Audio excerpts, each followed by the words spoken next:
پریشانیاں لاکھ ٹالنے کے بعد بھی ٹلنے والی نہیں تھیں، ان پریشانیوں میں وہ بہت مطمئن نظر آئے، پریشان نہیں، مطلب کوشش تو کرنا چاہیے انسان کو، لیکن کچھ ایسی چیزیں، ایسے مراحل زندگی میں ہوتے ہیں جو لاکھ ٹالے وہ مسئلے حل نہیں ہوتے ہیں، اور اگر اللہ پر توکل انسان کا، مومن کا نہ رہا تو ہوتا یہ ہے کہ ان پریشانیوں میں وہ پھنس جاتا ہے، اور کہیں نہ کہیں وہ پریشانیاں اس کو بہت زیادہ جو ہے نقصان دے دیتی ہے یاد رکھیے۔ آج میں چند باتیں اسی بھروسے کے تعلق سے، توکل کے تعلق سے رکھوں گا۔ آئیے توکل کہتے کسے ہیں، مختصر اس کا تعارف، اس کا ڈیفینیشن آپ کے سامنے رکھتا ہوں۔ توکل کا معنی یہ ہوتا ہے کہ انسان جو اپنی کوششوں کے نتائج اور واقعات کے فیصلے کو اللہ کے سپرد کر دے۔ انسان جو ہے اپنے کوششوں کے نتائج، جو بھی وہ اسٹرگل کرے گا، جو بھی وہ کوشش کرے گا، اس کا جو رزلٹ آئے گا، اور واقعات کے فیصلے، مطلب زندگی میں جو ڈے ٹو ڈے لائف میں جو چیزیں ہو رہی، جو واقعات ہو رہے، ان کے فیصلے اللہ کے سپرد چھوڑ دے کہ بھائی یہ اللہ نے کرنا تھا، یہ اللہ نے کیا، میں اس سے مطمئن ہوں۔ یہ ہے توکل علی اللہ۔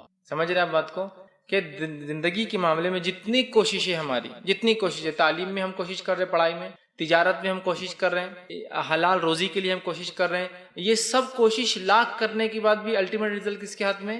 اللہ کے ہاتھ میں۔ اور جتنے واقعات میری آپ کی زندگی میں ہوتے ہیں، کسی کا بیمار ہو جانا، کسی کو ہارٹ اٹیک آ جانا، کسی کی کوئی مسئلہ پریشانی آنا، کسی کے لیے تنگ دستی آ جانا، کسی کے لیے کوئی مصیبت، کسی کے لیے کوئی ایکسیڈنٹ، کچھ بھی جو واقعات زندگی میں ہوتے ہیں، یہ تمام اللہ کی طرف سے ہے، اللہ تعالیٰ جانتا ہے، اللہ تعالیٰ کے علم میں ہے، اور اللہ کے تعالیٰ کے طرف سے ہے۔ تو تمام کوششوں کے رزلٹس، نتائج، اسی طرح جو ہے اس کے بعد جو ہے تمام واقعات جو ہوتے ہیں وہ اللہ کی طرف سے، اور انسان جو ہے مومن اپنے آپ کو اس کے سپرد کر دے کہ بس یہ اللہ تعالیٰ نے کرنا تھا، یہ اللہ تعالیٰ نے ہمارے ساتھ کیا۔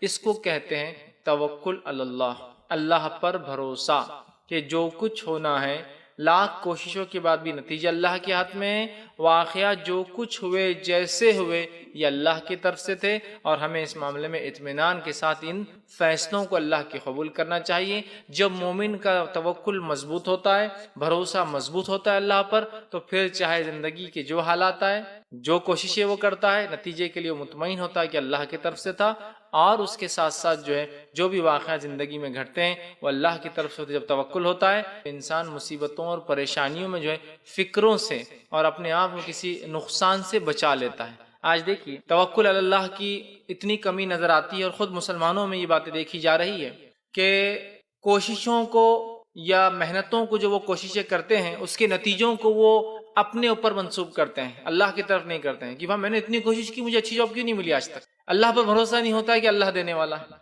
کوششوں کو یہ سمجھتے ہیں کہ کوششیں ہماری طاقت میں ہیں، اور اس کا رزلٹ جو آنا چاہیے ہماری صلاحیتوں کے مطابق آنا چاہیے۔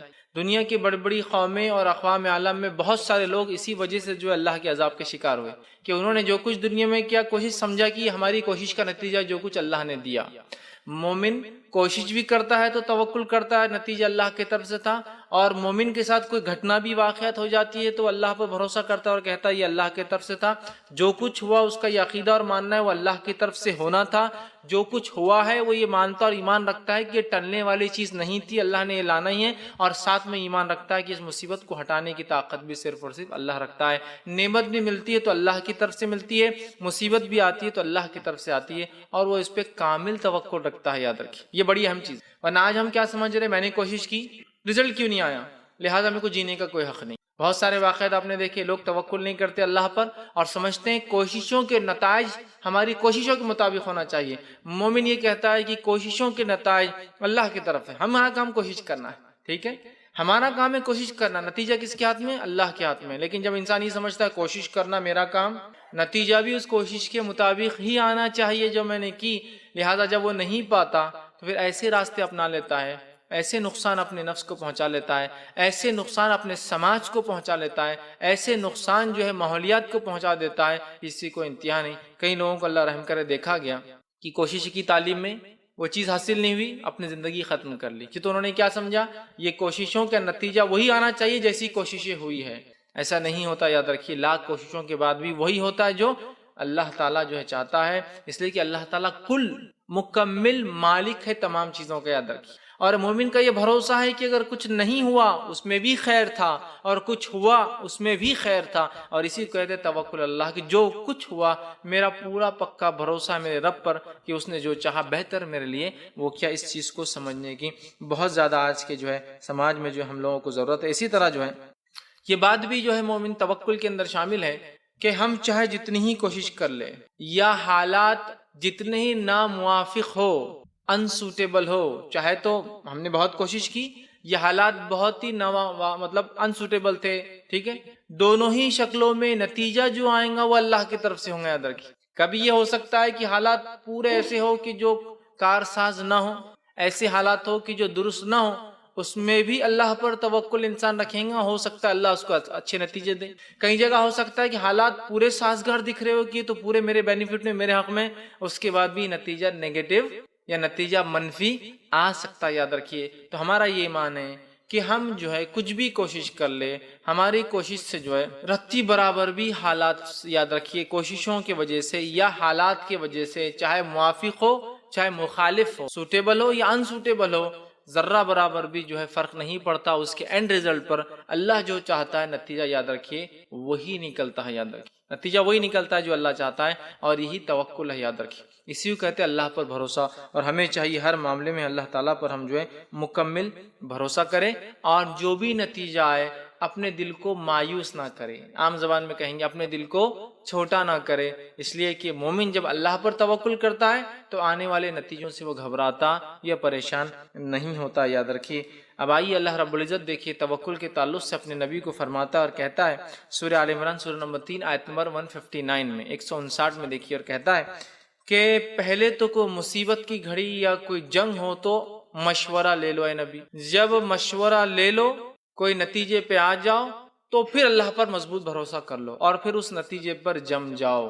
اور جو بھی نتیجہ نکلے، مطلب مشورے کے بعد جو طے ہو وہ کر لو، اس کرنے کے بعد جو بھی نتیجہ نکلے بس تم اللہ پر بھروسہ کرو. اور یہ بڑی اہم چیز ہے. یاد رکھیے، اپنے زندگی میں ایسے کئی معاملات ہمارے آتے ہیں جہاں ہم مشورہ لیتے ہیں لیکن اس کے بعد وہ توکل نہیں ہوتا اور پھر ڈگمگ معاملہ چلتا ہے. تو آئیے اللہ رب العزت دیکھیے اپنے نبی کو کیا فرماتا ہے. آیت یوں ہے، وَشَاوِرْهُمْ فِي أَمْرِي فَإِذَا عَزَمْتَ فَتَوَكَّلْ عَلَى اللَّهِ. اے نبی، صحابہ سے مشاورت کر لیجئے، مشورہ لیجئے. بات چیت، مشورہ بڑی اہم چیز، مشاورت کیجئے، مشورہ لیجئے. اور جب آپ صحابہ سے مشورہ لے، حالانکہ نبی تک تو وہی آتی تھی، پھر مشورے کی کیا ضرورت نبی کو؟ یہ ہم کو تعلیم دی جا رہی ہے کہ نبی کے جانے کے بعد جب تم کوئی کام کرو تو مشورے سے کر لو. مشورے کی بڑی اہمیت. تو صحابہ کو نبی ٹریننگ دے رہے ہیں، تو اللہ کہہ رہا ہے وَشَاوِرْهُمْ فِي أَمْرِي. کسی حکم میں، کسی جنگ کے لیے، کسی مصیبت کے حل کے لیے اے نبی مشورہ لو. فَإِذَا عَزَمْتَ فَتَوَكَّلْ اللَّهِ. اور جب مشورے کا کوئی نتیجہ نکل جائے تو کیا کرو؟ خوب مضبوطی سے جم جاؤ اس پر. فَتَوَكَّلْ اللَّهِ، اور اللہ پر پھر بھروسہ رکھو. تو دیکھیے یہ آیت تو کسی خاص گھڑی، کسی جنگ کے لیے آ رہی ہے، لیکن اس اصول کو اپنے زندگی میں لاگو کر لیں کہ جب ہم نے بہت سی بار ہوتا ہے ہم چیزوں سے مشورہ لیتے ہیں، لوگوں سے مشورہ لیتے ہیں، مشورہ لینے کے بعد عمل نہیں کرتے، لیکن پھر ڈگمگ، لوگ جمع ہوئے، مشورہ لیا گیا، مشورے کے بعد پھر آپ ڈگمگ ہو رہے ہیں. نہیں، مشورہ لینے کے بعد ہمیں جمنے کا حکم دیا گیا. دیکھ کیا کہا، وَشَاوِرْهُمْ فِي أَمْرِي. اے نبی ان سے جو ہے مشاورت کرو، مشورہ لو. فَإِذَا عَزَمْتَ، اور جب کوئی نتیجے پہ آ جاؤ، فَإِذَا عَزَمْتَ فَتَوَكَّلْ عَلَى اللَّهِ، تو پھر مضبوطی کے ساتھ جم کر اس پہ جو ہے اللہ پر بھروسہ کرو. علی اللہ، پھر اللہ نے فرمایا توکل علی اللہ ان اللہ یحب المتوکلین، اس لیے کہ اللہ تعالیٰ اس پر بھروسہ کرنے والوں کو پسند کرتا ہے. ان ینصرکم اللہ فلا غالب لکم. اور اللہ جب تمہاری مدد کو آ جائے تو کون ہے جو تم پر غالب آ سکتا ہے؟ کون ہے جو تمہیں جو تکلیف پہنچا سکتا ہے؟ کون ہے جو تم پر حملہ کر سکتا ہے؟ کون ہے تم پر جو حاوی آ سکتا ہے؟ وَإِن يَخْذُلْكُمْ فَمَنْ ذَا الَّذِي يَنْصُرُكُم مِّن بَعْدِهِ. اور اگر اللہ ہی تمہارے مخالف آ جائے، اللہ تمہارے ساتھ کو نقصان چاہے، تو کون ہے جو تمہاری مدد کر سکتا ہے؟ کون ہے جو تمہاری ہیلپ کے لیے آ سکتا ہے؟ مِن بَعْدِ وَعَلَى اللَّهِ فَلْيَتَوَكَّلِ الْمُؤْمِنُونَ.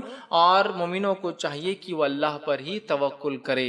تو اس آیت میں دیکھیے بتایا گیا کہ جب ہم کوئی کام کرے، کوئی مشورہ لے لے، تو اس کام کو بہت مضبوطی کے ساتھ کرے. ہم دنیا میں دیکھتے ہیں لوگ بہت جلدی چیزوں کو اور جو ہے معاملات کو چینج کرتے ہیں، اتنے اسپیڈ سے جو ہے اس کو چینج کرتے ہیں کہ آج یہ مسئلہ، کل وہ مسئلہ، پرسوں وہ مسئلہ، ترسوں، سمجھ رہے آپ؟ مشورہ لیا کہ یہ کروں، ہاں، پھر اس کے مطلب کچھ دن ہوئے، نہیں جم نہیں رہا.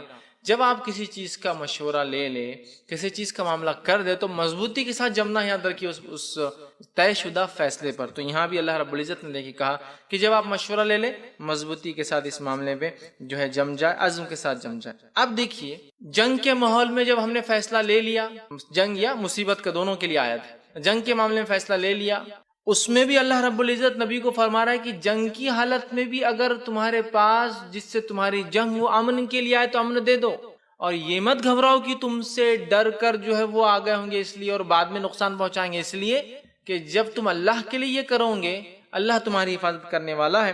تو یہاں دیکھیے اگر کافر صلح کے لیے جھک جائے تو اللہ کہہ رہا ہے تم اس صلح کو مان لو اور ڈرو مت کہ وہ تم پر دوبارہ پیٹ پیچھے حملہ کریں گے، اس لیے کہ جب صلح کرنے کا حکم اللہ نے دیا اور تم اس پر توکل بھروسہ رکھ کے کرو گے تو اس کافر سے اس دشمن سے حفاظت کرنا بھی اے نبی اللہ کا ہی ذمہ ہے، تو تم اس معاملے میں ڈرو مت۔ اللہ رب العزت اپنے نبی کو دیکھیے سورہ انفال سورہ نمبر 8 آیت نمبر 61 اور 62 میں فرماتا کہتا ہے وَإِن جَنَاحُ لِلسَّلْمِ فَاجْنَحْ لَهَا، اگر وہ تمہارے پاس جنگ کی حالت میں آ کر صلح کرنا چاہے تو اے نبی آپ صلح کر لو، وَتَوَكَّلْ عَلَى اللَّهِ إِنَّهُ هُوَ السَّمِيعُ الْعَلِيمُ، اور اللہ پر توکل بھروسہ کرو، اللہ سننے والا اور جاننے والا ہے۔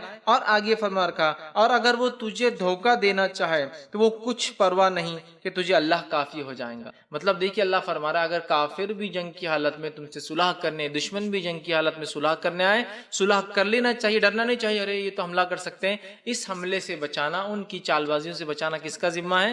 اللہ تعالیٰ کا ذمہ ہے، یاد رکھیے۔ تو کہا اللہ رب العزت نے کہ مومنوں کو چاہیے کہ وہ اللہ پر بھروسہ رکھے اور اللہ جو ہے ان کے لیے کافی ہو جائے گا۔ اسی نے اپنی اور مسلمانوں کی نصرت سے تیری تائید کی ہے، اور نبی اللہ نے جو ہے آپ کی تائید، آپ کی مدد جو ہے مسلمانوں کے ذریعے جو ہے اور نصرت جو فتح اپنی طرف سے جو ہے مدد جو ہے آپ کو عطا فرمائی ہے۔ تو یہاں بھی دیکھیے نبی کو کہا جا رہا ہے کہ کافر جنگ میں بھی آ کر صلح کہے تو آپ صلح کو مان لیجئے، اس لیے کہ اللہ تعالیٰ آپ کی حفاظت کرنے والا ان کی چال بازیوں سے۔ اسی طرح ہم دیکھتے ہیں کہ اللہ رب العزت نے جو ہے صرف جو ہے نبی اکرم صلی اللہ علیہ وسلم کو نہیں بلکہ پچھلے انبیاءوں کو بھی اور اولو العزم انبیاءوں کو بھی اسی کا حکم دیا تھا کہ وہ اللہ پر توکل کریں، وہ اللہ تعالیٰ پر جو ہے بھروسہ رکھے۔ اور کیوں نہ اللہ حکم دے؟ اس لیے کہ اللہ کی ذات وہ ہے جو ہمیشہ سے زندہ ہے اور ہمیشہ زندہ رہیں گی، اس کو موت نہیں آتی، تو ایسی ذات پر انسان کیوں نہ بھروسہ کرے جس کو موت نہیں آتی، جس کو نیند اور اونگ، موت تو بہت دور کی بات ہے، ہلکی سی چیز نیند اور اونگ جس کو کہتے ہیں، جس کو اونگ بھی نہیں آتی، نیند نہیں آتی، جس کو موت نہیں آتی،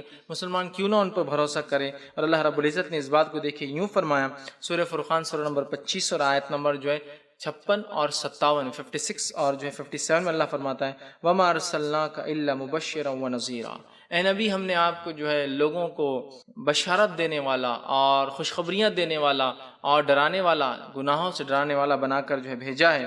قُلْ مَا أَسْأَلُكُمْ عَلَيْهِ مِنْ أَجْرٍ، اور اے نبی کہہ دیجئے میں تم سے کوئی بدلہ نہیں چاہتا ہوں ان تمام چیزوں کے بدلے میں، علیہ اجر الا من شاء ان يتخذ الى ربه سبیلا، اور تم میں سے جو چاہے اپنے رب کی راہ کو، حق کو مانے اور اس کے اوپر چلے، ربه سبیلا وتوکل علی اللہ علی الحی حی الذی لا یموت، اور اے نبی آپ کو اس ذات پر بھروسہ کرنا چاہیے جو زندہ ہے اور جس کو کبھی موت نہیں آتی۔ تو ہمارا بھروسہ، مسلمانوں کا بھروسہ ایک ایسی ذات پر ہے جو زندہ ہے اور اس کو کبھی موت نہیں آتی۔ اور اللہ رب العزت نے اپنے بڑے بڑے انبیاءوں کو، اولو العزم پیغمبروں کو بھی اپنے اوپر توکل کرنے کا حکم دیا، اور نوح علیہ السلام کی خاص طور سے مثال بیان کی۔ میں اس مثال کو آپ کے سامنے رکھوں گا سورہ یونس سورہ نمبر 10 اور آیت نمبر 71 میں اللہ نے فرمایا نوح علیہ السلام نے 950 سال 950 ایئرز تک اپنی قوم کو دعوت دی، قوم ایمان نہ لائی، قوم نے بلکہ نوح علیہ السلام کے خلاف چال بازیاں رچی، کوئی ایمان نہ لایا، حتیٰ کہ آپ کے جو ہے بیٹا بھی ایمان نہیں لایا، مطلب گھر کے لوگ بھی ایمان نہ لائے۔ ایک روایت کے مطابق کچھ لوگ، چند 70 یا 80 لوگ یا 90 لوگ صرف آپ پر ایمان لائے، مطلب 950 سال کی دعوت میں 950 لوگ بھی، 100 لوگ بھی جو ایمان نہیں لائے۔ اتنی کم تعداد، قلیل تعداد، کمزور لوگوں کی تعداد، چونکہ قرآن نے بیان کیا کہ نوح کے ماننے والے سارے کمزور لوگ تھے، عام طور سے غریب کمزور طبقے کے، اور مالدار لوگ مذاق اڑا رہے تھے کہ کیا ہے نوح کے ماننے والے تو چھوٹے موٹے لوگ ہیں، ہم بڑے بڑے لوگ تو مان نہیں رہے نوح کی بات، مطلب چونکہ ہم بڑے ہیں، ایلیٹ ہیں، ہم ایک سماج کے، ہم جو کریں گے وہ سب صحیح، اور ہر زمانے میں ہوتا ہے، مالدار لوگ سمجھتے ہیں جو ہم کر رہے ہیں وہی سب صحیح ہے۔ تو کہا ہم تو نہیں ایمان لائے نوح پر، اور غریب شریف مطلب عجیب و غریب لوگ، غریب لوگ اور جو ہے سماج میں کم درجہ رکھنے والے لوگ نوح پر ایمان لائے ہیں، اور بہت کم تعداد تھی، اور ظاہر سی بات ہے ایسا لگتا ہے کہ بہت سارے لوگوں نے ظاہر بھی نہیں کیا تھا نوح علیہ السلام پر کہ وہ ایمان لائے، ڈر کی وجہ سے۔ بہرحال تو نوح علیہ السلام کی مثال اللہ بیان کرتا ہے اور فرماتا ہے سورہ یونس سورہ نمبر 10 آیت نمبر 71 میں اللہ نے فرمایا وَاتْلُ عَلَيْهِمْ نَبَأَ نوح، اے نبی خبر سنا دیجئے غائب کی خبر سنا دیجئے لوگوں کو نوح علیہ الصلوۃ والسلام کی۔ اذ قال لقومہ یا قومی، جب انہوں نے اپنی قوم سے کہا اے میری قوم، ان کان کبور علیکم مقامی وتذکیری بآیات اللہ فعلی اللہ توکلت فاجمعوا امرکم وشرکاءکم ثم لا یکن امرکم علیکم غمۃ ثم اقضوا الی ولا تنظرون۔ نوح علیہ السلام نے فرمایا کہ اپنی قوم سے اور کہا یا قومی، اے میری قوم کے لوگوں، اگر میرا رہنا اور اللہ کی آیتوں کے ساتھ میرا نصیحت کرنا تم کو شاق گزرتا ہے، میرا تم میں رہنا اور جو میں تم کو اللہ کی آیتیں بار بار پڑھ کر سناتا ہوں تم کو ذرا برا لگتا ہے، گزرتا ہے، تو اللہ پر میں نے بھروسہ کر لیا ہے، تو میرا تو بھروسہ اللہ پہ ہے کہ اللہ میری حفاظت کرنے والا ہے، اللہ تم سے مجھے بچانے والا ہے، اللہ مجھ سے کام لے، میرا بھروسہ تو اللہ پر ہے۔ تو تم اپنی تدبیر کو اور اپنے شریکوں کو خوب مضبوط کر لو، تو تم جو میرے خلاف جو چال چلنا چاہتے ہو اس چال کو بھی چلو، اور جتنے شرکاؤں کو اللہ کے علاوہ جن کو تم معبود مانتے ہو سب کو بھی تم مضبوط کر لو، میرے خلاف کھڑا کر دو۔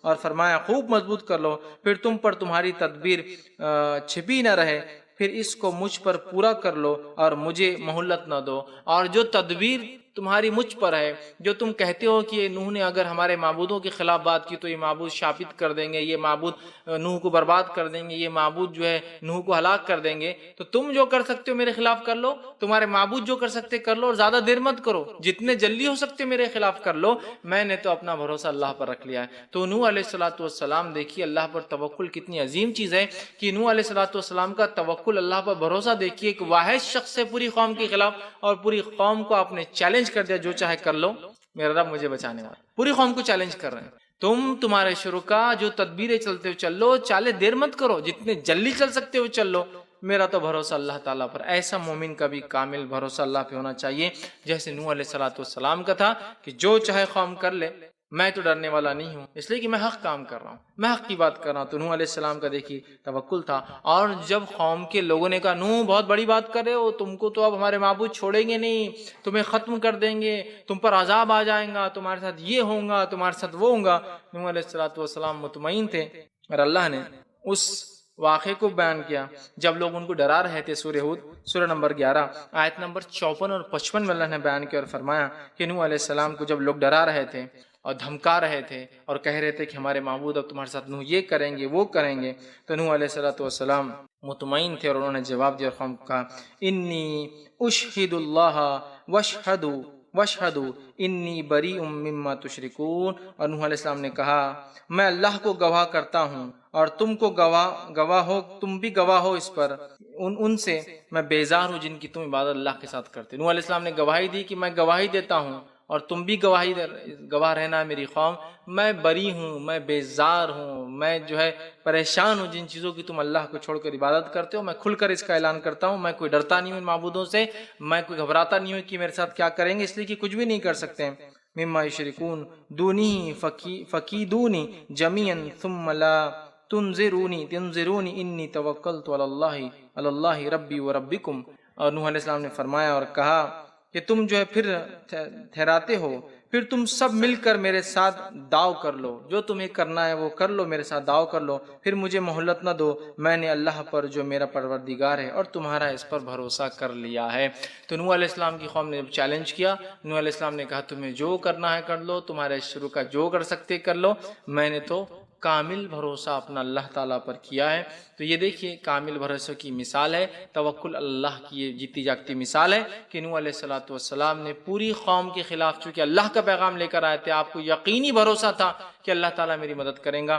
آج ہم مسلمانوں کو بھی سخت ضرورت ہے کہ ہم اللہ پر کامل بھروسہ رکھیں کہ ہم چونکہ حق پر ہیں، ہمارے پاس حق کا پیغام ہے، ہم ہی ہے جو انسانیت کو ہدایت دے سکتے ہیں، ہمارے پاس ہی امن کا پیغام ہے۔ اللہ پر توکل رکھ کے ہمیں لوگوں تک پہنچنا یاد رکھیں۔ اگر ہم اپنے آپ میں ڈر کر بیٹھ گئے، نوح علیہ السلام کو دیکھیے اکیلا آدمی پوری قوم کے خلاف کھڑا ہے، ابراہیم علیہ السلام کا توکل دیکھیے اکیلا آدمی پوری قوم کے خلاف کھڑا ہے، نبی اکرم صلی اللہ علیہ وسلم کا توکل دیکھیے اکیلا آدمی پوری قوم کے خلاف کھڑا ہے۔ ہمیں بھی اگر ہم سمجھتے اسلام کو حق ہے، اللہ پر بھروسہ کرے، جم جا اس پر اور بات پہنچائے۔ ڈگمگ والا معاملہ نہیں کہ کہیں مناسب ماحول دکھا تو مسلمان ہے تو مسلمان کا اظہار، کہیں نامناسب ماحول دکھا تو کافر جیسے ہو گئے، پھر مناسب ماحول دیکھا تو مسلمان۔ اگر ہمیں لگتا ہے کہ اسلام حق ہے تو ہمیں اس پر جم جانا ہے، نہ صرف جمنا ہے، اس پیغام کو لے کے لوگوں تک پہنچنا بھی کہ ہمیں بس حق ہے۔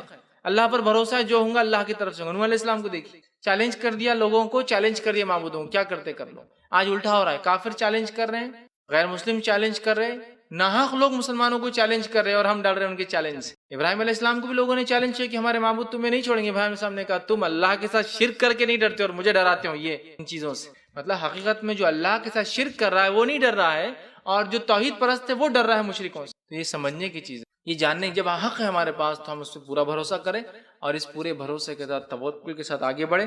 اللہ تعالیٰ ہماری نصرت اور مدد کرنے والا ہے، یاد رکھیے۔ تو نوح علیہ السلام نے کھلا چیلنج کیا اور کھلا اعلان کر دیا کہ میں نہیں ڈرتا ہوں۔ حدیثوں میں بھی نبی اکرم صلی اللہ علیہ وسلم کے تعلق سے اگر ہم دیکھیں، آپ کا کیسا بھروسہ تھا، کیسا توکل کرتے، چونکہ آپ حق کا پیغام لے کر پہنچے تھے۔ ایسا توکل تھا کہ مثال کے طور پہ ایک واقعہ آپ لے لیجئے جو کہ بخاری کی روایت ہے، صحیح مسلم میں بھی متفقہ علیہ واقعہ ہے۔ نبی اکرم صلی اللہ علیہ وسلم ہجرت کے لیے نکلتے ہیں، سارے کافر آپ کے خلاف کھڑے ہیں، آپ ہجرت کے لیے نکلتے ہیں، آپ کا اللہ پر کیسا بھروسہ ہے۔ فجر کے مطلب رات کا وقت، تہجد کے بعد فجر کے قریب وقت ہے، ابھی سورج نکلا نہیں ہے۔ آپ صلی اللہ علیہ وسلم علی سے کہتے ہیں علی تم میری جگہ سو جاؤ، اور جو میرے پاس جو لوگوں کے رہن ہیں لوگوں کو لوٹا کر تم واپس مدینہ ہجرت کر لینا، ابھی میں آگے چلتا ہوں۔ ابوبکر صدیق سے کہا کہ فلاں فلاں پلان ہے، ہمیں نکلنا ہے، اور آپ صبح سے پہلے نکلے۔ کافر انتظار میں تھے کہ اللہ کے رسول صلی اللہ علیہ وسلم کو مارے، آپ نے اللہ پر مکمل بھروسہ کیا اور نکل گئے، ایک بھی کافر آپ کو دیکھ نہ پایا۔ علی بن ابی طالب کا توکل دیکھیے کہ وہاں لیٹے رہے، ڈر تھا کہ کافر بغیر دیکھے حملہ کر دے، کہ محمد صلی اللہ علیہ وسلم یہی سے ہوتے سب کو پتہ ہے، اور مار دے، لیکن اس کے بعد بھی آپ اطمینان سے وہاں سوئے رہے، چونکہ اللہ کے رسول صلی اللہ علیہ وسلم نے کیا کہا تھا، علی تم امانتوں کو واپس دے کر مدینہ آنا۔ تو علی کو اس بات پر پورا بھروسہ تھا کہ نبی نے کہہ دیا نا کہ امانتوں کو لوٹا کر آنا، اس کا مطلب میں زندہ رہوں گا، لوٹاؤں گا نا اور پھر جاؤں گا۔ تو یہ ایک طرح سے بشارت تھی، تو علی کو پتا تھا، لیکن علی کا بھی توکل دیکھیے، گھبرائے نہیں کہ رہے مار دیے تو بول تو رہے آپ سے، لیکن پتہ نہیں کچھ بھی ہو جائے، کچھ بھی ہو سکتا۔ پورے قریش کے سردار مل چکے ہیں، سردار ایک ایک قبیلے کا ایک ایک سردار ہے، سب نے مل کر حملے کا سوچا تھا کہ ایک ساتھ ماریں گے تو قتل ہو جائیں گا، تو خون کا بہا خون نے لیا جائے گا، پیسے دے کر چھوٹ جائیں گے۔ خون کا بہا خون جب لیا جائے گا، ایک دو لوگ ماریں گے، جب 25 لوگ مل کے حملہ کریں گے تو ظاہر سی بات ہے اگر ایسا کوئی معاملہ دنیا میں بھی ہو جاتا ہے، موب مل کر کسی کو مار دیتی ہے تو حکومت پوروں کو تھوڑی مارتی ہے، کچھ کمپنسیشن لے لیا جاتا ہے۔ تو انہوں نے وہی پلان کیا کہ ایک ساتھ ماریں گے تو خون کا بہا خون نہیں لیا جائے گا، کمپنسیشن لیا جائے گا کہ بھائی اتنے لوگوں کو تھوڑی مار سکتے ہیں، اتنے سرداروں کے بچوں کو تھوڑی ماریں گے۔ لیکن علی کا بھی توکل دیکھیے، چونکہ نبی کی بات آ گئی، علی نے بھروسہ کر لیا۔ اللہ کے رسول کا توکل کیا، اللہ نے آپ کو ہجرت کروانی تھی، اللہ نے آپ کے ذریعے پیغام پہنچانا تھا، آپ کو پتا تھا کہ کافر کچھ دھکا نہیں پہنچا سکتا، آپ نکل گئے۔ اس کے بعد ابوبکر صدیق اور آپ چلے اور ایک غار کے اندر جا کے چھپے، جبکہ آپ کے پیچھے مشرکین لگے ہوئے تھے، طاق میں تھے، اور وہ غار کے اندر جب آپ بیٹھ گئے جا کر، غار ثور جس کا نام آتا ہے، آپ غار کے اندر ہے، اور جس بخاری اور مسلم کا جو واقعہ وہ یوں ہے کہ ابوبکر صدیق نے کہا اللہ کے رسول صلی اللہ علیہ وسلم سے، جب کہ آپ گھبرائے ہوئے اور پریشان تھے اور غار ثور میں سے جب اوپر نظر دوڑا رہے تھے تو کافروں کے گھوڑوں کے پیر اور ان کے قدم نظر آ رہے تھے، تو ابوبکر صدیق نے اللہ کے رسول صلی اللہ علیہ وسلم سے کہا اور کہا اے اللہ کے رسول صلی اللہ علیہ وسلم، اگر ایک بھی کافر نے صرف اپنے پیروں کو بھی دیکھ لیا نا تو ہمیں اندر دیکھ لیں گے۔ مطلب اس کے منہ پر کافر کھڑے، ان کے گھوڑے بھی آ رہے جا رہے ہیں، کافر کھڑے ہیں، اگر ایک بھی انسان نیچے دیکھیں گا تو نیچے دیکھ لیں گے کہ دو لوگ اس غار کے اندر چھپے ہوئے ہیں، ٹھیک ہے۔ اور وہ غار کے تعلق سے جو واقعہ آتا ہے نا، اس پہ مکڑی نے جالا بنا دیا، کبوتر نے انڈا دے دیا، وہ روایت بالکل صحیح نہیں ہے، وہ ضعیف جداً ہے، وہ بالکل ضعیف روایت ہے، یاد رکھیں۔ تو غار کا منہ کھلا ہے، اگر کافر جھانکتا بھی ہے، نیچے بھی دیکھتا ہے تو سیدھے جو ہے دیکھ سکتا ہے۔ تو یہاں اللہ کے رسول صلی اللہ علیہ وسلم فرماتے اور کہتے ہیں اے ابوبکر، ایک دم سکون سے آپ کہتے ہیں اور کہتے ہیں ابوبکر، ان دو کے بارے میں تم کیا کہتے ہو، یا ان دو کو کیا غم ہو جن کا تیسرا اللہ ہو؟ ان دو لوگوں کے بارے میں تم کیا کہتے ہو، یا ان دو لوگوں کو کیا غم ہو سکتا ہے جن کے ساتھ تیسرا کون ہے؟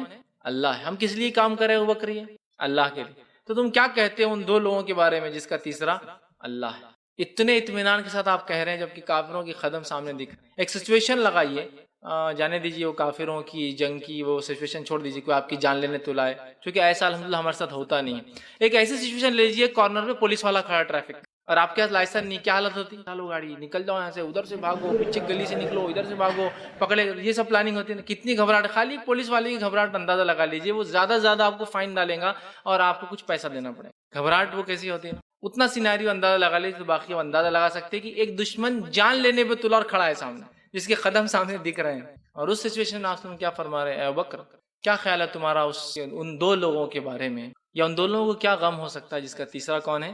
اللہ ہے۔ اور اطمینان سے آپ نے کہا، اور اللہ کے رسول صلی اللہ علیہ وسلم نے یہ فرمایا، سورۃ توبہ کی جو آیت نمبر 40 ہے وہ نازل بھی ہوئی تھی، آپ نے فرمایا لا تحزن ان اللہ معانا، گھبراؤ مت ابوبکر، غم مت کھاؤ ابوبکر، اللہ ہمارے ساتھ۔ کیسا توکل تھا نبی اکرم صلی اللہ علیہ وسلم کا، چونکہ آپ جانتے تھے آپ حق کے لیے کام کر رہے ہیں، تو اللہ پر مکمل آپ کا بھروسہ تھا۔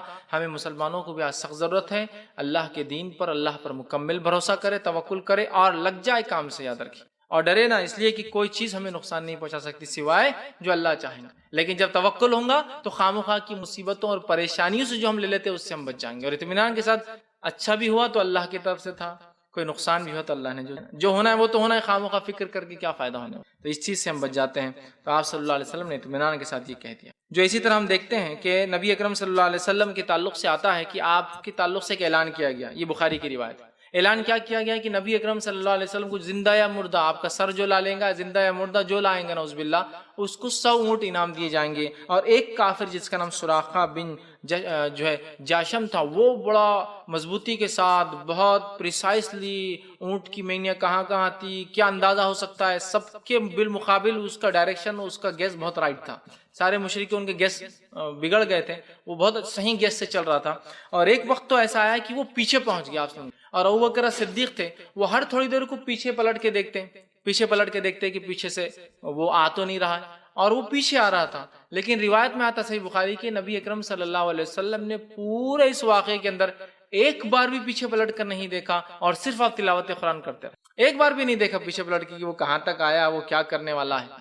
اور یہ اللہ کے رسول صلی اللہ علیہ وسلم کا اللہ پر توکل تھا، بھروسہ تھا، کیونکہ اللہ نے کہہ دیا تھا نا ہجرت کر کے جاؤ، جب اللہ نے کہہ دیا تو اللہ حفاظت کرنے والا۔ تو آپ اتنے اطمینان سے قرآن تلاوت کر رہے تھے، ابوبکر صدیق دائیں بائیں پیچھے ہر تھوڑی دیر کو جو ہے دیکھ رہے تھے۔ اسی طرح ہم دیکھتے ہیں جو ہے غزوہ جو ہے نجد سے جو واپسی میں جو ہے آپ صلی اللہ علیہ وسلم ایک مقام پر، یہ بھی صحیح بخاری کی روایت ہے، غزوہ نجد ایک غزوہ تھا، آپ اس سے واپس ہوئے، ایک مقام پر آ کر آپ نے آرام پڑاؤ کرنے کا حکم دیا۔ صحابہ چھوٹی جھاڑیوں کے نیچے جو ہے آرام کے لیے، چھاؤں کے لیے جا کر بیٹھ گئے۔ نبی اکرم صلی اللہ علیہ وسلم نے اپنی تلوار کو ایک جھاڑ پہ لٹکا دی اور آپ نیچے لیٹ گئے۔ ایک جو ہے مشرک آیا جو طاق میں تھا بہت دیر سے، اور پہلے سے چھپا ہوا تھا اس مقام پر آ کر، اس نے جیسے ہی نبی اکرم صلی اللہ علیہ وسلم کو دیکھا آپ سو گئے اور صحابہ اطمینان سے لیٹ گئے، وہ فوراً آیا، نبی اکرم صلی اللہ علیہ وسلم کی تلوار میان سے نکالی اور سیدھا کود کر آپ کے سینے پر بیٹھ گیا اور تلوار گردن پہ رکھ کر کہا، اے محمد اب تجھے کون بچائیں گا۔ نبی اکرم صلی اللہ علیہ وسلم کی جب آنکھ کھلی، جب وہ آدمی کود کر آپ کے سینے پہ آ کر بیٹھا، تو آپ صلی اللہ علیہ وسلم نے اطمینان کے ساتھ لیٹے لیٹے جواب دیا، اللہ، اتنا ہی جواب دیا۔ اس نے کیا سوال کیا ہے، محمد تجھے اب کون، مطلب صحابہ سب چلے گئے تھے ادھر، اب کون ہے تیرے ساتھ؟ لیڈر تو ہے لیکن لیڈر اکیلا ہے۔ آپ کو کوئی فکر نہیں تھی کہ صحابہ ساتھ ہوں گے یا نہیں ہوں گے، آپ نے کہا اللہ مجھے بچائیں گا۔ وہ کافر نے جو ہی یہ بھروسہ، یہ توکل اور یہ اعتماد دیکھا اپنے رب پر، چونکہ وہ مشرکوں کو اپنے معبودوں پر اور اپنے بتوں پر ایسا توکل نہیں تھا، سمجھ رہے آپ؟ اس لیے کہ قرآن نے کہا کہ ان سے پوچھو اے نبی، جب یہ بحر پانی میں ہوتے ہیں تو کس سے مدد مانگتے ہیں؟ تو مشرکین کا یہ عقیدہ تھا کہ پانی میں کبھی بھی بتوں سے مدد نہیں مانگنا، اللہ سے مانگنا، یہ مصیبت کا وقت ہے، یہاں کچھ بھی نہیں، سیدھا اللہ سے، بیچ میں کوئی میڈیٹر نہیں، کچھ نہیں، اللہ سے۔ نبی پوچھو پانی میں کس سے مدد مانگتے ہو؟ تو کہیں گے اللہ سے۔ اور یہ اتنا حقیقی واقعہ ہے، اتنی فطری چیز ہے کہ ایک مرتبہ ایک صاحب سنانے لگے کہ گوا سے بالکل قریب ساحل میں ایک ٹاپو ہے، جس ٹاپو کے اوپر ایک جو ہے بت پرستوں نے ایک بت خانہ بنایا ہے اور ایک ٹرسٹ اس کو چلاتی ہے، تو وہ سالانہ وہاں جاتے ہیں اور وہ اس کو دیکھتے ہیں، اس کی دیکھ بھال کرتے ہیں، اس کا پیسہ جو جمع ہوتا ہے وہ لے کر آتے ہیں۔ تو یہ صاحب اپنی گاڑی کے اندر ان لوگوں کو لے گئے، چونکہ ان کا ٹرانسپورٹ کا بزنس تھا، وہ ساحل تک لے جا کے چھوڑ دیا۔ ساحل پر جانے کے بعد ان لوگوں نے کہا کہ آپ چلنا چاہے تو ہمارے ساتھ وہاں تک چلیے، انہوں نے کہا ٹھیک ہے چلیے ہم جاتے ہیں۔ بوٹ میں بیٹھے، عصر کا وقت وہ ہو چکا تو انہوں نے نماز پڑھ لی، مسلم تھے، نماز پڑھ کے جب وہ جانے لگے، سب غیر مسلم باقی، کچھ لیڈیز کچھ جینٹس، جب پانی میں جانے لگے تو وہاں پہنچ گئے ٹاپو پہ، ٹاپو تقریباً 10-11 کلومیٹر اندر تھا سمندر میں۔ اس کے بعد وہ جو انہوں نے کرنا تھا کر لیا، جب نکلے واپس آنے لگے تو اس گاڑی کا ڈیزل ختم ہو گیا۔ تو اب یہ صاحب کو لگا کہ اب بہت اچھا موقع ہے، ذرا یہ مشرک سامنے، ان سے پوچھتے ہیں، اللہ کی اس آیت جو قرآن میں ہے کہ ان سے پوچھو جب پانی میں ہوتے تو کس سے مدد مانگتے ہیں، تو یہ سب چھوڑ کر اب وہ جو لوگ ساتھ میں ہیں وہ کسی ایک بت خانے کے ذمہ دار ہے، اس کے متولی ہے، اس کی عبادت کر کے نکلے ہیں، اور گاڑی میں جو ہے وہ ختم ہو گیا۔ ان کے پاس 2 ہی بتیاں تھیں، جو ہیلپ کی جو لائٹ ہوتی ہے نا، جلاتے ہیں اوپر جا کر، اوپر 2 تھی، ساحل سے کوئی دیکھ لے اور آ جائے، لیکن پھر بھی جو ہے گاڑی کا ڈیزل ختم ہو گیا اور وہ شاید لیک ہو گیا تھا راستے میں کہیں، اس نے بھرایا تھا بہرحال۔ تو انہوں نے کہا کہ اب ایسے وقت میں آپ لوگ کس کو پکارتے ہیں؟ تو ساروں نے وہ کہتا اللہ گواہ سب نے کہا کہ ہم اوپر والے کو پکارتے ہیں۔ انہوں نے کہا ابھی جن کی آپ عبادت کر کے ان کو نہیں بولے، وہ کام یہاں نہیں آتے، بولے وہ یہاں کے لیے نہیں ہے، بولے اب صرف اوپر والا۔ ساروں کے سارے 10 سے 11 لوگوں نے گواہی دی اوپر والا۔ تو اللہ رب العزت نے مشرکین کا خاکہ ہی کھینچا۔ ان کو توکل نہیں ہے جن کی عبادت زندگی میں کرتے ہیں، یہاں کے اللہ پہ ہی کرتے ہیں۔ تو پھر ہم لوگ تو اللہ کو ہی ماننے والے، افسوس کی بات ہے ہم جو ہے مصیبت کے وقت کسی اور کو پکار رہے ہیں۔ مشرکین مصیبت کے وقت اللہ کو پکارتے ہیں اور ہم مصیبت کے وقت مسلمان ہو کے پتہ نہیں کس کو پکار رہے ہیں۔ یہ سمجھنے کی چیز۔ تو بہرحال تو نبی اکرم جو ہے صلی اللہ علیہ وسلم نے کہا اللہ کون مدد کریں گے؟ اس کافر کے ہاتھ تھر تھر کرنے لگے اور تلوار چھوٹ گئی، کیونکہ وہ اس بھروسے، اس توکل کو دیکھ کر حیران ہو گیا کہ میں ننگی تلوار لے کر بیٹھا ہوں، ابھی ایک وار کروں گا تو محمد میری زد میں آ جائیں گے نعوذ باللہ، اور یہ آدمی اتنے اطمینان سے ریلیکس پڑا ہے اور کہہ رہا ہے اللہ۔ تلوار چھوٹ گئی۔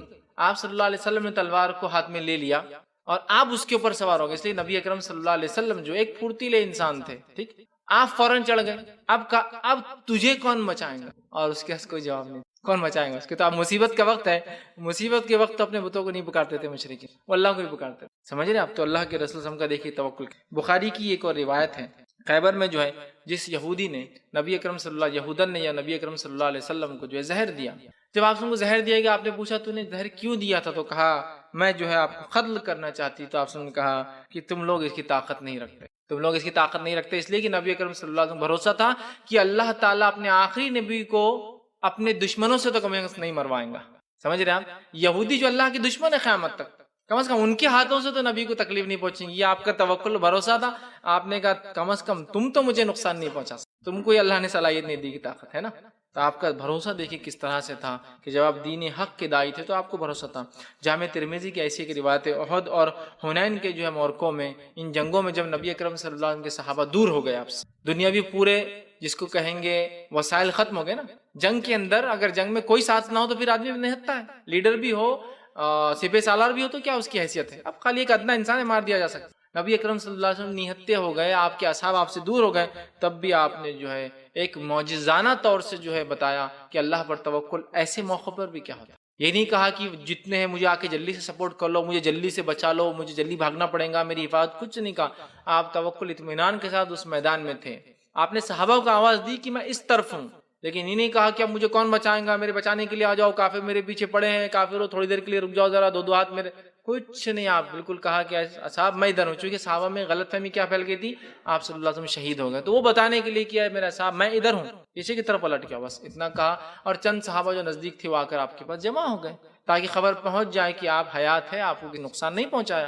اور اتنی دیر میں کافر نے ایک پتھر مارا، دوسرے نے ایک وار بھی کیا، پتھر آ کے آپ کے چہرے مبارک پہ لگا، ایک روایت میں آتا ہے کہ دانت اس ٹوٹ گئے، ایک روایت میں تلوار جب ماری تو اس کے زد میں آ کے وہ کڑیاں جو ہوتی ہیں نا حفاظت کے لیے جو پہنتے ہیں، وہ کڑیاں دانتوں میں جو ہے گال آپ کے جو ہے گالے مبارک کے اندر دھس گئی۔ لیکن وہاں بھی اللہ پر آپ کا بھروسہ اور توکل دیکھیے، آپ نہ چیخ رہے ہیں، نہ چلا رہے ہیں، نہ آپ پریشان ہو رہے ہیں، نہ صحابہ کو کوس رہے ہیں، نہ کافر کو کوس رہے ہیں، نہ ان کو برا کہہ رہے ہیں، ان کو بلکہ جب آپ گر گئے آپ کا منہ خون سے لہو لہان تھا، روایت میں آتا ہے آپ کہہ رہے تھے اے اللہ اس قوم کو معاف کر دینا، اس لیے کہ جانتے نہیں میں اللہ کا نبی، یہ نہیں کرے کہ اللہ ان کو برباد کر دے، ان کو ہلاک کر دے فلاں، چونکہ توکل تھا آپ کو، آپ کہہ رہے اللہ اس قوم کو معاف کر دینا، اس لیے کہ جانتی نہیں میں اللہ کا نبی، اس لیے تو یہ سلوک کر رہی نبی سے، ورنہ نبی سے کوئی ایسا سلوک تھوڑی کرتا ہے۔ سمجھ رہے آپ؟ تو یہاں بھی دیکھیے نبی اکرم صلی اللہ علیہ وسلم کیسا توکل تھا، یہ بھی آپ دیکھیے۔ تو یہ جامع ترمذی کی بہرحال جو ہے روایت تھی۔ تو آپ صلی اللہ علیہ وسلم کی تعلق سے ایک اور حدیث آتی ہے، جامع ترمذی کی روایت ہے، اس میں آپ نے توکل کی بڑی بہترین مثال دی، کیونکہ جب توکل کی بات ہو رہی ہے نا تو ایک غلط فہمی آتی، اپنے کو کچھ کرنا کرانا نہیں، بس اللہ پر توکل، ارے کھانے پینے کا مسئلہ ہے کمانے جاؤ، نہیں اللہ پر پورا بھروسہ، نہیں کوشش نہیں، بس توکل یہی تو ہے، اب یہی توکل ہے۔ بس ہوتا ہے بہت سی بار میں لوگوں کو دیکھا ہے، گھر میں انسان بیمار ہے، بیماری یہ حالت ہے کہ مر بھی سکتا ہے، لوگ بول رہے نہیں اللہ کے راہ میں چلو، توکل اللہ پہ بھروسہ، بس اللہ سب کریں گے، گھر میں بچے بھوکے ہیں، حفاظت کا مسئلہ ہے، اللہ پہ بھروسہ کرو، اللہ کرنے والا ہے۔ تو آئیے کیا توکل یہ ہے؟ ورنہ میں نے چونکہ توکل کی اتنی باتیں کہی کہ غلط فہمی آپ کے ذہن میں ہے، توکل یہ ہے کہ سب کچھ چھوڑ چھاڑ کے بس توکل۔ آئیے حدیث کے الفاظ سنیے، آپ فرماتے ہیں اور کہتے ہیں، نے فرمایا تم اللہ پر توکل کرتے جیسا کہ توکل کرنے کا حق ہے، اگر تمہیں مسلمانوں اے میرے صحابہ توکل کرتے اللہ پر جیسے اس پہ توکل کرنے کا حق ہے، تو کیا ہوتا؟ حق ہے تو اللہ تعالیٰ ویسے ہی تمہیں روزی دیتا جیسے وہ پرندوں کو دیتا ہے کہ صبح خالی پیٹ نکلتے اور رات میں بھر پیٹ گھر آ جاتے ہیں۔ اے صحابہ اگر تم اللہ پر ویسا بھروسہ کرو جیسا بھروسہ کرنے کا حق ہے تو اللہ تم کو ایسی روزی دیں گا جیسا پرندوں کو دیتا ہے کہ پرندے صبح نکلتے ہیں تو پورا خالی پیٹ ہوتا ہے ادھر کی پرندوں کا، اور جب شام لوٹتے ہیں تو ان کے پیٹ جو ہے کھانے سے بھرے ہوئے ہو، پھر صبح نکلتے ہیں، نو اسٹاک، کوئی اٹھا کے رکھنے کی ضرورت نہیں، کوئی جمع نہیں، کوئی بینک بیلنس نہیں، کچھ نہیں. تو اللہ ویسے ہی دیں گا کہ صبح نکلے تو بھوکے بیٹھتے، شام آؤں گے تو جو فل رہیں گا، ایسا روزی دیں گا. یہ حدیث کیا سکھاری معلوم آپ کو؟ توکل کا ہرگز معنی یہ نہیں کہ آپ تدبیر نہ کرے اور کوشش نہ کرے اور عمل نہ کرے، ورنہ کوئی توکل اللہ کا معنی ہی لے لیں گا، کوئی تدبیر کی ضرورت نہیں، کوئی کوشش کی ضرورت نہیں، بس توکل معنی بس کچھ بھی کرو. اگر یہ معنی ہوتا تو نبی اکرم صلی اللہ علیہ وسلم جنگ بدر کے لیے تیاری کر کے 313 صحابہ نہیں پہنچتے. آپ بولتے اللہ پر توکل کرو، مدینے میں بیٹھے رہو، جب آئیں گے تو دیکھا جائیں گا. آپ نے کوشش کی، 313 جمع ہوئے، چند گھوڑے اور اونٹ جمع ہوئے، اکثر تو بغیر ہتھیار کے تھے، کچھ کو تلوار نہیں تھی، تو آپ صلی اللہ علیہ وسلم نے وہ کھجور کی جھاڑ کی ٹہنیاں نکال کے دے دی، بولے اس سے لڑ لو جاؤ. یہ تھی کوشش. آپ وہاں جمع ہوئے، بدر کے مقام پہ جمع ہوئے، جمع ہونے کے بعد آپ نے اللہ سے دعا کی، اللہ اگر آج یہ چھوٹا سا لشکر شکست کھا گیا تو تیرا نام دنیا میں لینے والا کوئی نہیں ہو، لیکن بس آگے وہاں پر جو تھا. تو اللہ کے رسول نے تدبیر کی، تدبیر کے بعد عمل کیا، کوشش کی، وہاں آئے، تب اللہ نے پھر اس توکل کا نتیجہ یہ دے کہ جنگ بدر جو ہے وہ ایک قسم کا ایک ایسا معرکہ ہو گیا ایمان اور کفر کا جو قیامت تک یاد کیا جائے گا. اس نے فرق کر دیا اس جنگ نے ایمان اور کفر، اور ایمان والے جو ہے فتح یاب ہوئے. تو آپ نے کوشش کی، تدبیریں کی، تدبیریں معلوم آپ کو اتنی تدبیریں کی آپ نے کہ آپ نے فجر کی نماز پڑھی نکلنے سے پہلے جنگ بدر کے لیے، اور کہا ہم جو ہے شمال کی طرف جائیں گے، نارتھ، اور آپ نکلے تو فوج لے کے کدھر کے معلوم؟ جنوب کی طرف، ساؤتھ کی. تو جنگ دھوکہ ہے، جنگ دھوکہ ہے. تو آپ نے کہا ہم نارتھ کی طرف جائیں گے صبح، اور جب تیاری ہوگی تو آپ نے کہا ساؤتھ کی طرف جانا ہے. تدبیر کی. دشمن نے اگر سنا بھی ہوگا فجر میں آ کے تو کیا سن کے گیا؟ نارتھ، ہم جانے والے ساؤتھ. جب ریڈی ہوئے تو ساؤتھ. یہ ہے تدبیر. کوششیں پوری کی گئی، عقلیں پوری لڑائی گئی، جو کچھ ہو سکتا وہ کیا گیا، جتنی ہتھیار ہو سکتے جمع کیا گیا، جتنے مسلمان ہو سکتے جمع ہوئے، جو کچھ کوششیں کی گئی، اس کے بعد اللہ پر بھروسہ. تو توکل کا ہرگز معنی یہ نہیں ہے کہ آپ ایک بیمار باپ کو کہے کہ توکل اللہ بھروسہ کرو، میں ذرا جا کے آتا ہوں. تدبیریں کر کے آپ پھر اس کے بعد وہ کیجئے کہ سب کچھ ہو گیا، اب اس کے بعد ہمارے ہاتھ میں کوششیں پوری کر لی، رزق کمانے کے لیے سب کچھ ہو گیا، اب اللہ پر بھروسہ ہے کہ وہ سب کچھ کر کے دکان ڈال کے مارکیٹ میں بیٹھ گیا، اب اللہ پر توکل ہے کہ اللہ کسٹمر بھیجے اور وہ کوشش. یہ نہیں گھر پہ پڑے اللہ پہ بہت توکل ہے، جو ملنا ہے مل جائیں گا، یہ توکل نہیں. پڑھائی لکھائی کچھ نہیں، جو توکل اللہ پہ توکل ہے، رزلٹ جو آنا آ جائیں گا، یہ نہیں ہوتا، سمجھا؟ بچوں کی تعلیم تربیت کچھ نہیں، اللہ پر بھروسہ ہے، جو ہونا ہے ہو جائیں گا، نہیں، یہ نہیں. تدبیریں کر کے، کوششیں کر کے، عمل کرنے کے بعد وہ، اس لیے کہ پرندوں کے بارے میں کہا تمہیں اللہ، اگر تم پرندوں کے ساتھ توکل کرتے تو اللہ ایسا رزق پرندوں کو دیتا ہے کہ صبح خالی پیٹ نکلتے، شام بھر پیٹ آتے ہیں. اس کا معنی یہ ہے کہ پرندے نکلتے ہیں، عمل کرتے ہیں اور شام آتے. یہ نہیں کہا پرندے اپنے گھونسلوں میں بیٹھے رہتے ہیں اور اللہ ان کو دے دیتا ہے، یہ توکل نہیں. توکل کا معنی ہے نکلو، کوشش کرو تو اللہ تمہیں عطا کرنے والا ہے، عمل کرو اس کے لیے.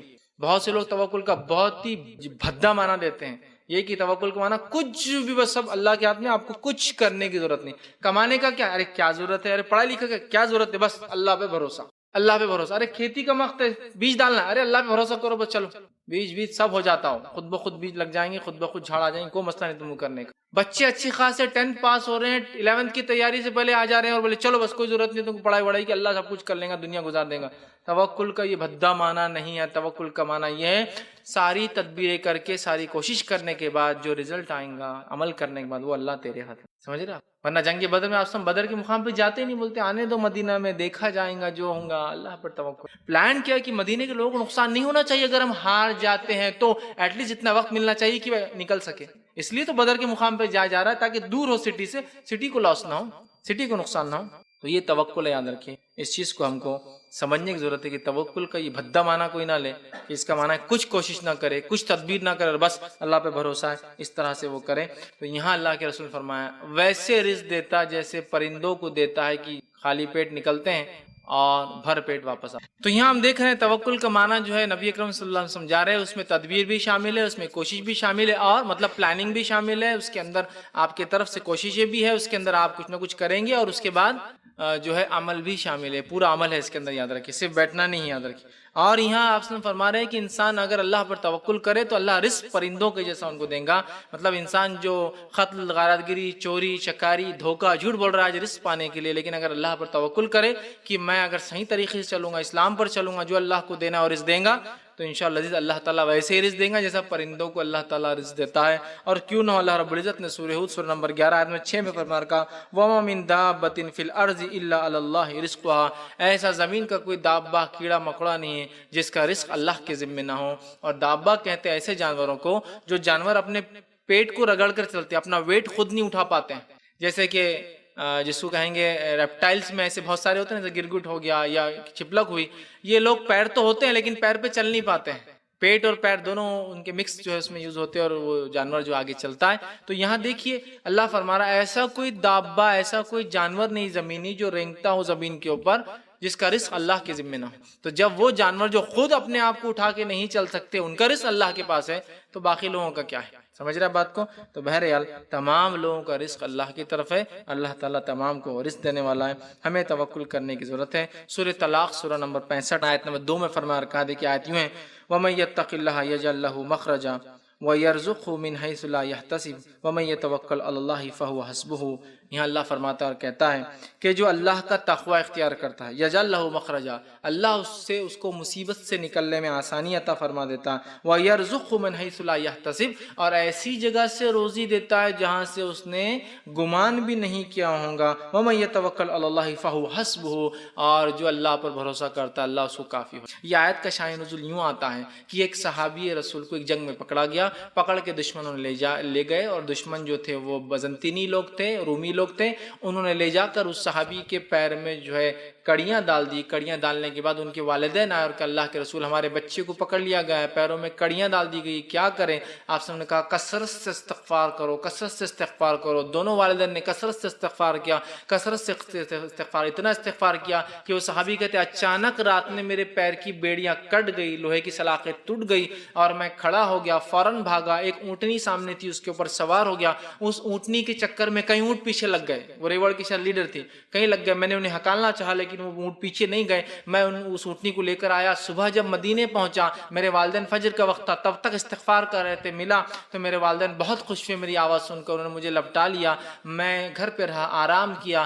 ظہر کے وقت نبی اکرم صلی اللہ علیہ وسلم خدمت میں حاضر ہوا, پورا واقعہ بیان کیا کہ استغفار سے کیا فائدہ ہوا کہ میری بیڑیاں لوہے کی ٹوٹ گئی. نبی اکرم صلی اللہ علیہ وسلم کو انہوں نے پورا واقعہ بتایا, لیکن کہا اللہ کے رسول ایک مسئلہ ہے جس مسئلے کے تحت میں یہاں آیا ہوں, اور مسئلہ یہ ہے کہ یہ اونٹ کا کیا کروں, یہ میرے نہیں, میں تو بھاگنے کے لیے ایک اونٹ نہیں لیا تھا, تو یہ اونٹ تو دشمن کیا, اور اس کے ساتھ دوسرے بھی اونٹ آگے پورے, یہ بھی میرے نہیں ہیں. تب نبی اکرم صلی اللہ علیہ وسلم یہ آیت نازل ہوئی وَمَن يَتَّقِ اللَّهَ يَجْعَل لَّهُ مَخْرَجًا. جو اللہ کا تقوی اختیار کرتے ہیں, ان کے والدین نے تقوی اختیار کیا, اپنے گناہوں سے معافی مانگی اللہ سے. اس صحابی نے تقوی اختیار کیا, انہوں نے معافی مانگی گناہوں کی.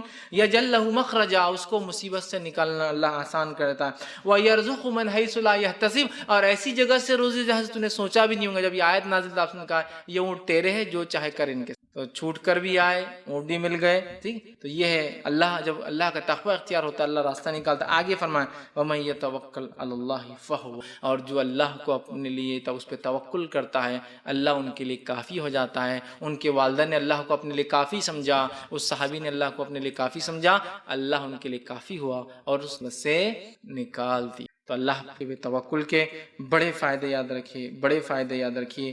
نبی اکرم صلی اللہ علیہ وسلم سے ایک صحابی آئے, جامع ترمذی کی روایت, جنہوں نے توکل کا غلط معنی لے لیا تھا اور کہا اللہ کے رسول صلی اللہ علیہ وسلم, اللہ کے رسول صلی اللہ علیہ وسلم کہ کیا میں اپنے اونٹ کو کھلا چھوڑ دوں اللہ پر توکل کر کے؟ نبی اکرم صلی اللہ علیہ وسلم نے فرمایا, کہا کہ اونٹ کو کیا میں کھلا چھوڑ دوں اللہ پر توکل کر کے؟ آپ نے کہا نہیں, پہلے اونٹ کے گھٹنے کو باندھ پھر اللہ پر توکل کر. توکل پلاننگ ہے, تدبیریں ہیں اور عمل بھی ہے. یہ نہیں کہ اونٹ لا کے آپ کھلا چھوڑ دیں گے اللہ پر توکل ہے, گاڑی لا کے چابی لگا کے چھوڑیں گے اللہ پر توکل ہے, بچے کو بولیں گے جاؤ راستے بھاگو, وہ مسئلہ نہیں, گاڑی واڑی میں تو اللہ پر توکل ہے, بچانا ہوگا بچا لیں گے, مرنا ہوگا تو مر جائیں گے. نہیں, یہ توکل نہیں, یہ بھدا مانا ہے توکل. کوشش کرنے کے بعد, تدبیروں کے بعد جو ہوا اللہ پر توکل. بچے نے ساری کوشش کی پھر بھی ایکسیڈنٹ ہوا, اللہ پر بھروسہ تھا, بس جو ہونا تھا ہوا, کوشش ہم نے کی. گاڑی کو سب کچھ کیا پھر بھی چوری ہو گئی, اللہ پر بھروسہ, کوئی بات نہیں, چلے گی, اللہ کو چوری ہونا تھی, ہو گئی, کوئی مسئلہ نہیں. سمجھ رہا ساری. تو کہا کیا میں اونٹ کو کھلا چھوڑ دوں, توکل یہ ہے؟ تو کہا نہیں, پہلے باندھ پھر اللہ پر توکل کر. یہ توکل کا بہرحال معنی ہے. تو توکل اگر انسان کرتا ہے حقیقت میں جیسا حق ہے اس کو کرتا ہے, تو فائدہ یہ ہوتا ہے کہ مصیبتوں اور پریشانیوں سے بچ جاتا ہے. جو چیز ہونا ہے وہ تو ہو کر ہی رہنے والی ہے. توکل کرنے کا فائدہ ہے کہ انسان اپنے آپ کو نقصان سے بچا لیتا ہے, خامخواہ کی پریشانیوں سے, ڈپریشن سے اور فلاں کیا کیا آج کل ہو رہا ہے اس سے بچا لیتا ہے. جب انسان یہ سوچ لے اللہ پر بھروسہ ہے, میں نے ساری کوشش کی, اس کے بعد جو ہونا اللہ کرے گا, تو بس آپ دیکھیے وہ اطمینان کے ساتھ, اچھا بھی ہو تو خوش ہوتا ہے, برا بھی ہو تو اس آنے والی برائی کو مضبوطی کے ساتھ جھیلتے ہوئے آگے بڑھتا ہے. تو ہمیں چاہیے کہ ہم اللہ پر توکل رکھیں جیسا توکل رکھنے کا حق ہے. اور اللہ رب العزت نے فرمایا حسبنا اللہ و نعم الوکیل, اور جو اللہ پر جو ہے توکل کرتا ہے تو اللہ تعالیٰ اس کے لیے کافی ہو جاتا ہے اور بہتر ساز ہے. تو ہمیں بھی کوشش کرنا چاہیے کہ ہمیں بھی ویسا ہی توکل اللہ پہ کرے جیسا توکل کرنے کا بہرحال حق ہے. اگر ہم ویسا کریں گے تو انشاءاللہ عزیز جو ہونا ہے وہ تو ہو کے ہی رہتا ہے, اس لیے کہ قدر ہے, لیکن ہم بیجا پریشانیوں سے اپنی نفس کو بیجا ہلاکتوں میں ڈالنے سے بچ جاتے ہیں. لیکن توکل کا ہرگز معنی یہ نہیں ہے کہ آپ جو ہے سب کچھ چھوڑ دے, تدبیریں چھوڑ دے, کوششیں چھوڑ دے, عمل چھوڑ دے. سب کچھ کرنے کے بعد یہ طے کر لے کہ جو اینڈ رزلٹ ہوگا وہ اللہ کی تعالیٰ کی طرف سے ہوگا. میں اسی پر اپنی بات کو ختم کروں گا. اللہ رب العزت دعا ہے کہ اللہ سبحانہ تعالیٰ ہمیں سچا اور پکا, کہ میرج سکسیسفل نہیں ہوئی, بزنس سکسیسفل نہیں ہوا, ابراڈ جا کے جاب نہیں ملی, مجھے واپس آنا پڑا, تو دیکھیے کہ انسان ایک مومن کا کام ہے اپنی پوری کوشش کر لے, پوری کوشش کرنے پورے عمل کے بعد اللہ پر توکل کرے کہ جو کچھ ہے چاہے میں کتنی کوشش کروں یا نہ کروں, اینڈ رزلٹ وہ ہوگا جو میرا رب چاہے گا. توکل کر لے اور بھروسہ کر لے. اور اس کے بعد بزنس نہ چلے تو یہ اللہ کی طرف کی بات تھی, نکاح سکسیسفل نہ ہو تو اللہ کی طرف کی بات تھی, ابراڈ جانا جو تجارت یا اس نے انکم کے لیے جاب کے لیے گیا تو نہ ہو سکے تو وہ اللہ کی طرف سے تھا. یا اسی طرح اور بھی زندگی کے مراحل ہوتے ہیں انسان جس میں کچھ کرتا ہے, ایجوکیشن اس نے گین کیا لیکن اس وجہ سے اتنا نہیں کر سکا جتنا ایکسپیکٹ کرنا تھا. یہ تمام چیزیں اللہ کی طرف سے وہ توکل کرے اور اس معاملے کو. تو لہٰذا اگر کسی نے بزنس کھولا, اس نے سب کچھ کیا, جو عمل تھا کیا, تدبیریں کی, سب کچھ کیا, اس کے بعد بھی نہیں چلا اور اس نے توکل کیا تھا اللہ پر, تو پھر چھوڑ دیں اور کسی اس میں رزق تلاش کریں. اس لیے کہ بہت سارے بار ایسا بھی ہوا کہ صحابہ نے کچھ تدبیریں کی, وہ ناکام رہے, لیکن وہ مایوس نہیں ہوئے, پھر اٹھے, پھر اگلی تدبیر کی, ٹھیک, پھر اگلی تدبیر کی, ٹھیک. تو اسی طرح ہم بھی کوشش کریں کہ ایک تدبیر اگر ناکام ہوتی ہے تو کوئی مسئلہ اگلی تدبیر. جیسا کہ جنگ قادسیہ میں جب سعد بن ابی وقاص رضی اللہ عنہ گئے, اس سے پہلے مسلمان 2 جنگیں زبردست شکست جو ہے فارس سے کھا چکے تھے, پیچھے نہیں ہٹے تھے, لیکن ایک زبردست ہاری تھی ایک طرح سے کہ جیت نہیں ملی تھی 2. اس کے بعد عمر ابن خطاب نے سعد بن ابی وقاص کو لیڈر بنایا. آپ وہاں گئے اور آپ کو شدید بخار تھا اور آپ کو پھوڑے پھنسی آ گئے تھے, چکن پاکس, اسمال پاکس سے, جو بھی پتہ نہیں ان کو کیا بیماری ہوئی تھی, جس کی وجہ سے روایت میں آتا ہے کہ سعد بن ابی وقاص کو ایک اونچائی پہ ایک تختے پہ لٹا دیا گیا تھا, اس لیے کہ آپ کو بیٹھنے کی بھی سکت نہیں تھی, پورے کمر پہ بھی پھنسی آ گئے تھے. تو آپ لیٹے ہوئے تھے سینے کے بل اور وہاں سے ڈائریکشن دے رہے تھے, مطلب جنگ میں پارٹ تو نہیں لیا ایک طرح سے لڑائی میں, لیکن جنگ میں ہی تھے, وہ اوپر سے ڈائریکشن دیتے, ادھر سے جاؤ, ادھر سے جاؤ, فلاں کرو.